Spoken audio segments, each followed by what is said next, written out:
Hey everyone, welcome back to Orr Sawmills Timber Tales. So today we have a monster of a white oak. We call this a double barrel. It's got two coming out the top from the base.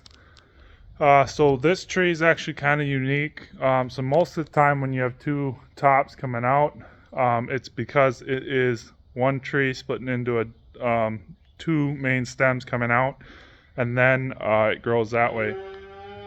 But the unique thing about this one is, so we got a center and a center, and then the sides are conjoined, there's no seam.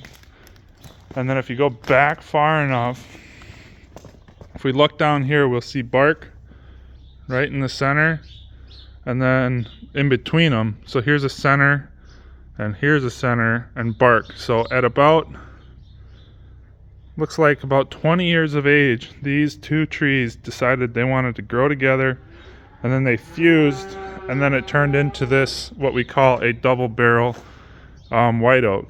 So what I'm going to do with this one is I'm going to take off the top and the bottom, and then I'm going to slab it out for like tabletops, because I think it'll look kind of unique with having a double grain in it. Never done it before, but I figured we'll try it out on this one. This end isn't really that big this way. That's why it's basically two trees. But yeah, it's only 20 inches this way, but it is 44 that way. But you can see here where it's splitting apart. So that's a double, two trees. So two trees about exactly the same age, grew together. I bet you if you would count the growth rings on this one and this one, they would be different. So that would tell you it's not the same tree. And then if you counted from the center out this way and then the center out that way, I bet it would be different. So might vary in 3 to 4 years or whatever. And then there's also this spot right here, which looks like it had a stump sprout off of this stem. So then there's actually 3 stems here, because there's more bark right there. So 1 tree, 2 trees, and then a third little one, which died very young because there was not enough sunlight. And then that tree grew around that. So I guess technically it's 3 stems into 1, but I actually just noticed that. So it was 3 trees that grew into 1, or a stump sprout that came off of this one that grew into this part of the tree. So it's actually should be pretty cool on the inside, but I figured I'd show this one to you. So come with me and let's saw this up. We'll see how unique this is. And it's a white oak, so the grain in it's going to be good no matter what. It's going to be a solid tree. It was standing dead when my brother took it down, so we'll see what it looks like on the inside, and I bet you it's going to be pretty. So come with me and let's get this baby sawed up. So I want to tell you guys a little bit of something about this tree. So this tree was cut down by my brother. He runs a tree service.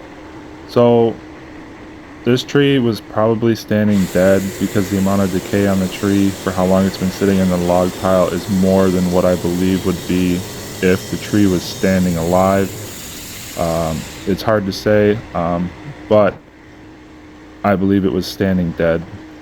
So the reason why I'm cutting off one side and flipping it 180 degrees to do the other side is because since this tree was standing dead, it has about an inch and a half of rot into the tree. So it's not going to make live edge slabs. It's best to just make it square stock, thick lumber, so you can either book match it or just use them as 30-inch wide slabs. That is what I'm shooting for. So that's what I'm trying to do here. I looked to see if I had cut off enough. My cut throat is 34 inches. It can only fit probably 31 once it's square and sitting up against the side support. So it's best just to take off a little bit more. That way it fits and you eliminate all the headaches. So what I'm trying to do here is get this center, and that center as close to even as possible from the outside without getting too wide of a cut. So right now I'm probably on the max on this side because I want to be able to get 2¼ inch boards or slabs out of that this way. It is 30 inches from down here to the top right now. I'm going to turn it 90 degrees and then take off some big cuts. And we have to be careful how we put it over the rail so that way we can fit it 100% down the full cut capacity or the full length of the sawmill. Otherwise, if we don't set it right, it could shift over and then it would be sticking outside this rail, and then I'd be touching, and we won't be able to get the saw to cut all the way through in one cut. The cut throat is 34 inches. This is 30 inches right now. If I bumped it up to the side supports, it takes off, I think, 2 inches on the cut capacity of that throat. So I should still fit if I have the side supports on the edge of right here. So we'll see what happens when I slice it, but it's actually cutting really easy. But with these wide cuts that are 30 inches, it'll take a long time to make a single cut because you don't want to go too fast, otherwise the blade starts chattering.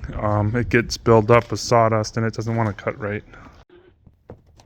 So one of the most important things with lining up the next cuts on this, so since the base is 44 and the top's only 20, you really got to put your toe boards up. I can only put my toe board up, I think it's 5 inches or roughly 5 inches.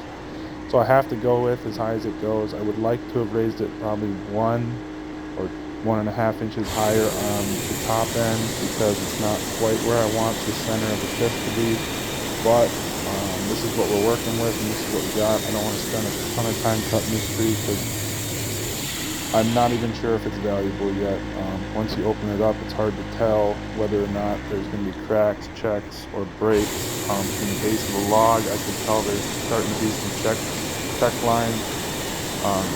We call it spider cracking. So I don't want to spend a ton of time trying to cut it because this is a business. We're trying to make money. I don't like wasting time on cutting junk logs. So it is white oak, but that's not guaranteeing that there's going to be money in this. So that slab there, heck, I'll probably put it in the plate. It's not really worth me spending the time to stack it. I put it on the shelf for the customer. So not everything is used the way we intend it to be used, but we do try to save everything.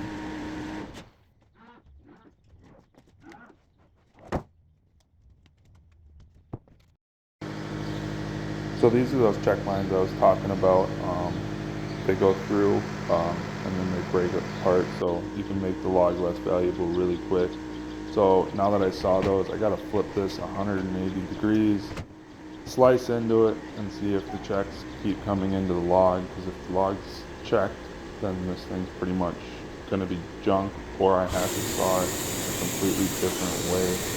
I would probably end up sawing it as 2x8 or 2x10 from flipping it 90 degrees from the direction it is currently, just so I could salvage a little bit of money out of it. So I have to quickly just try to figure out if this tree is even worth sawing as big, wide slabs, because those checks are in it, then it basically degrades the value and makes it almost worthless for what I'm doing with it. It's not worthless, but I would have to change, either make full 2x10s or make full 4x4s or 6x6s just to get that little bit of value out of this tree, because those checks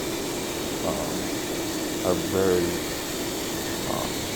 wandering, so you might not see it at the tip of the log, but it's shown at the base and you can see it at least 2 feet into the log, and it shows probably 4 feet. And if that's the case, then no board in it is going to be salvageable. I mean, 6 feet's alright of usable wood, but 4 feet is pretty much junk to most people's standards. So we're just slicing down it, and then we're gonna try to get this off here without breaking them. So we gotta bring up the log arm, gently take them off. They kind of get to be a little bit of a pain in the butt because they want to slide back and forth on each other.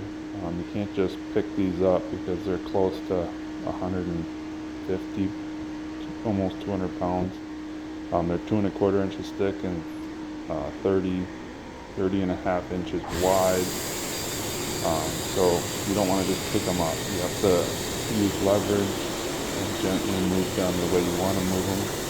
If you don't, you're going to end up pretty much hurting yourself, and then also you probably damage the lumber. So you want to just use leverage and move it as gently as you possibly can. So this one has a bark inclusion down the center. It's just starting to show up, so I didn't quite see it yet. And then I pull this off, and you watch it as I pull it off, and it hits the ground, and then it goes boom, it's cracked in half, and then you can kind of see where the bark is down the center. But that's not a bad thing. It was going to come apart anyways after I dried it. It just shows up right away, so I know that this is what I'm working with. And this will probably end up being like a river table through the center, because it's not a book match set, but it is from the same tree, so it'll look natural. It's different than most sets of how you do things. So I'm going to sweep this off here, and I'm going to quickly show you what it looks like. So I hope you guys enjoyed this video. Like, share, and comment.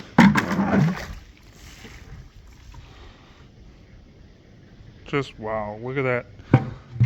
Look at that quarter sawn grain. And it's got some weird brown spots where it comes together, where they touch. It's kind of cool. But what a tree.